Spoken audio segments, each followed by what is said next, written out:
Series শেষ, Bangladesh white wash. প্রথম দুটির থেকেও তৃতীয় টি-20তে বাংলাদেশ আরও খারাপ খেলেছে।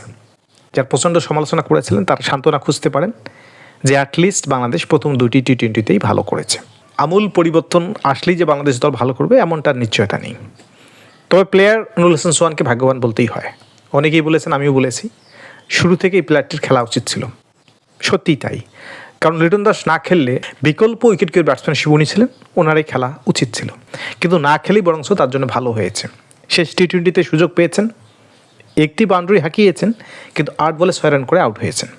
তাকে তো বাদ দিতে পারবেন না, জিম্বাবুয়ের অ্যাগেন্স্টে তাকে রাখতেই হবে, কারণ পর্যাপ্ত সুযোগ পাননি। অনেকেই বলেছিলেন গত 6টা টি-20 ম্যাচে নুরুল হাসান সোহানের 2টা ইম্প্যাক্টফুল ইনিংস ছিল। কার অ্যাগেন্স্টে? আফগানিস্তানের অ্যাগেন্স্টে। দল যেটাই হোক ইন্টারন্যাশনাল ম্যাচই করেছেন, সেটা 20-22 হোক আর 23 হোক, ইম্প্যাক্টফুল ইনিংস খেলেছেন।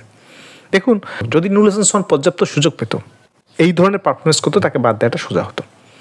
ইনফ্যাক্ট আমি বলবো এখনও তাকে বাদ দেওয়ার সুযোগ রয়েছে। দেখুন, পারফরমেন্স করেই প্লেয়াররা দলে আসবে। তবে কোন প্লেয়ারটাকে আপনি ক্যারি করবেন দীর্ঘদিন, যার সম্ভাবনা রয়েছে এবং বয়স রয়েছে? নুরুল হাসান সোহানের যে বয়স আর যে উনি সম্ভাবনা দেখিয়েছেন, বিশেষ করে টি-20তে, আমার মনে হয় ম্যানেজমেন্টটা এতদিনে বুঝে গেছে। না বুঝে থাকলেও তাদের বোঝা উচিত নুরুল হাসান সোহান লম্বা রেসের প্লেয়ার না। আজকে টি-20তে বাদ দিলে উনি 55 টি-20 ম্যাচ খেলেছেন, রান করেছেন 570 হতেই পারে শেষের দিকে নামেন।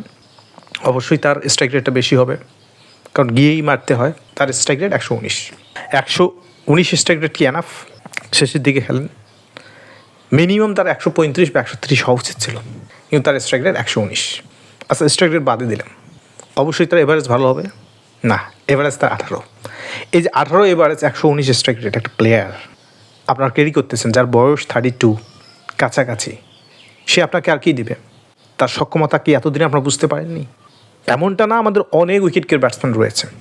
জাকির আলী অনেক উইকেট কিপার হিসেবে ভালো না, মাহিদুল ইসলাম অঙ্কন উইকেট কিপার হিসেবে ভালো না, কিন্তু আকবর আলী তো সলিড উইকেট কিপার। তার মধ্যে সম্ভাবনা রয়েছে। টি-20 ম্যাচে উনি ভালো খেলেন, আমরা যখনই দেখেছি সুযোগ পেয়েছি উনি ভালো খেলেন। তাকে কেন সুযোগ দিচ্ছেন না? জিম্বাবুয়ের অ্যাগেন্স্টে এটাই সেরা সময় আকবর আলীকে ইন্টারন্যাশনাল ম্যাচে ডেবু করানো। হ্যাঁ, নুরুল হাসান সোহান সুযোগ পেলে হয়তো বা জিম্বাবুয়ের অ্যাগেন্স্টে ভালো খেলবে, কিন্তু লিটন দাস আসলে কি তার জায়গা থাকবে? এই যে জায়গা না থাকা, আবার তার সুযোগ পাওয়া, 2-1টা ইনিংসে ভালো খেলা দুর্বল টিমের অ্যাগেন্স্টে, এইভাবে তাকে যদি 2028 পর্যন্ত ক্যারি করেন, আকবর আলীর মতো অনেক প্লেয়ার রয়েছে যারা পর্যাপ্ত সুযোগ পাবে না, এবং যে সময়টাতে সুযোগ পাবে তাদেরও বয়স থেকেই নুরুল হাসান সোহানের মতো হবে। পর্যাপ্ত সময় থাকতে পর্যাপ্ত অপরচুনিটি দেওয়া উচিত ইয়াংস্টারদের। অনেকেই বলেছেন না, তো ইবরুল কায়েসও তো বলেছেন একটা স্ট্যাটাস দিয়ে যে সাকলাইনের মতো প্লেয়ারদের দুর্বল টিমের অ্যাগেন্স্টে ডেবু করানো উচিত ছিল, তাহলে তারা আরও বেশি আত্মবিশ্বাসী হয়ে পারফর্ম করতো। তার সামনেই জিম্বাবুয়ে, এখানে নুরুল হাসানের থেকে আমি মনে করি আকবর আলীকেই খেলানো বেটার হবে, এবং এটাই করা উচিত। নুরুল হাসান সোহানদের সক্ষমতা আমাদের দেখা শেষ।